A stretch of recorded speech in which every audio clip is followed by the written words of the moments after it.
আজ আমি আপনাদের তৈরি করে দেখাবো সম্পূর্ণ নিরামিষভাবে লাউয়ের ছেচকি বা লাউয়ের ঘন্ট। এটা আপনারা নিরামিষ দিনে গরম গরম ডাল ভাতের সঙ্গে কিন্তু পরিবেশন করতে পারেন, খেতে হয় খুবই দুর্দান্ত। এখানে আমি 350 গ্রামের একটা লাউ এভাবে কুচি কুচি করে আলু ভাজার মতো কেটে রেখেছি, আর নিয়েছি 1 মুঠো মুগের ডাল আর কয়েকটা ডালের বড়ি।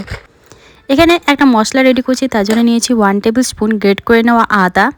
এর মধ্যে দিচ্ছি 1/2 টেবিল স্পুন হলুদ গুঁড়ো আর 1/2 টেবিল স্পুনের একটু কম জিরে গুঁড়ো। অল্প জল দিয়ে এই মশলাটা তৈরি করে রাখছি।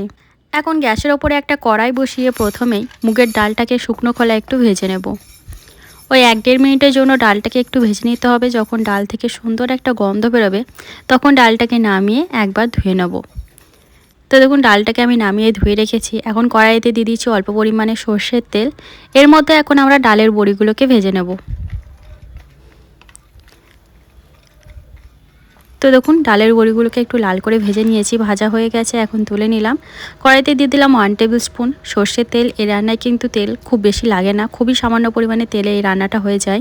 ফোড়নের জন্য দিয়েছি তেজপাতা, শুকনো লঙ্কা আর গোটা গরম মশলা। গোটা গরম মশলার মধ্যে আছে এলাচ, লবঙ্গ আর দারচিনি। এখন এর মধ্যে দিয়ে দিলাম আদা, হলুদ আর জিরে গুঁড়ো দিয়ে প্রথমেই যে মশলাটা রেডি করে রেখেছিলাম সেটা। এখন মশলাটা দিয়ে 2-3 মিনিটের জন্য মশলাটাকে একটু কষিয়ে নিতে হবে।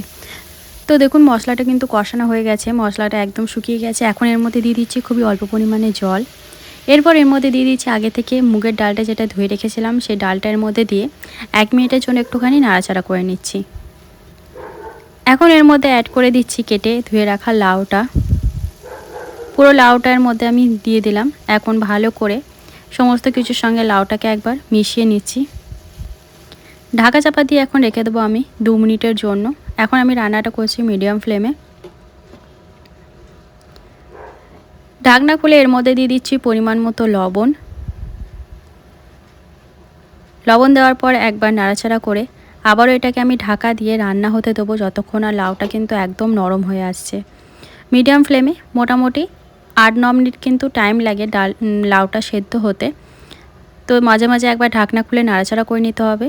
তো দেখুন লাউ থেকে কিন্তু অনেকটা পরিমাণ জল বেরিয়েছে, সেই জলেই লাউটা সেদ্ধ হয়ে যাবে। আলাদা করে এই রান্নায় জল অ্যাড করার কোনো দরকার পড়বে না। এখানে আমি 2টো চেরা কাঁচা লঙ্কাও মাঝে অ্যাড করে দিয়েছিলাম। আর এখন দেখুন লাউটা কিন্তু খুব ভালো মতো নরম হয়ে গেছে। 1/2 টেবিল স্পুন চিনি আর ভেজে রাখা বড়িগুলোও দিয়ে দিচ্ছি একটুখানি ভেঙে। নাড়াচাড়া করে নিচ্ছি একবার ভালো মতো। এখন গ্যাসের ফ্লেমটা আমি হাইতে করে দিয়ে আরও 2 মিনিটের মতো লাউটাকে একটু রান্না করে নেব। সবশেষে এর মধ্যে এখন দিয়ে দিচ্ছি কিছুটা পরিমাণ ধনেপাতা কুচি আর 1/2 টেবিল স্পুন ঘি। তো ব্যাস আমাদের এই নিরামিষ লাউয়ের ঘন্ট কিন্তু একদম রেডি হয়ে গেছে। আপনারা গরম গরম ডাল ভাতের সঙ্গে এই রেসিপিটি পরিবেশন করুন, খুবই দুর্দান্ত লাগে খেতে এবং রান্নাটাও কিন্তু খুবই সিম্পল।